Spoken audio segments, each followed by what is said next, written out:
सुरुवातीलाच एक ब्रेकिंग बातमी। राष्ट्रवादी कोअर कमिटीची आज बैठक होणार आहे। या बैठकीमध्ये पार्थ पवार उपस्थित राहण्याची शक्यता आहे। भुजबळ पार्थ पवार कथित वादानंतर ही तातडीची बैठक बोलावण्यात आलेली आहे। देवगिरी बंगल्यावर संध्याकाळी 5 वाजता या बैठकीचं आयोजन करण्यात आलेलं आहे। एकाच आठवड्यात सलग दुसरी बैठक होणार आहे। या बैठकीला सुनेत्रा पवार, सुनील तटकरे, भुजबळ, धनंजय मुंडे उपस्थित राहतील। प्रफुल्ल पटेल बैठकीला उपस्थित राहणार का याकडे लक्ष असणार आहे। तर आज राष्ट्रवादीच्या कोअर कमिटीची बैठक आयोजित करण्यात आलेली आहे।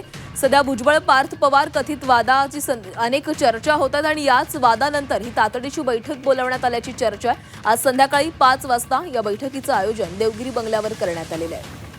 पार्थ पवार या बैठकीला उपस्थित राहणार आहेत। सुनेत्रा पवार, सुनील तटकरे, भुजबळ, धनंजय मुंडे देखील बैठकीला उपस्थित राहतील। या संदर्भात अधिक बोलूयात। आमचे प्रतिनिधी मनश्री पाठक आपल्यासोबत आहेत। मनश्री, आज राष्ट्रवादीच्या कोअर कमिटीची बैठक पार पडणार आहे। सध्या भुजबळ आणि पार्थ पवार यांच्या वादाची अनेक चर्चा केली जाते आणि याच वादाच्या चर्चेनंतर आता ही महत्त्वाची बैठक बोलावण्यात आलेली। काय घडामोडी घडू शकतात? एकंदरीत एकाच आठवड्यात दुसऱ्यांदा ही बैठक होते आणि दुसरी बैठक सुद्धा वादळी ठरण्याची शक्यता आहे।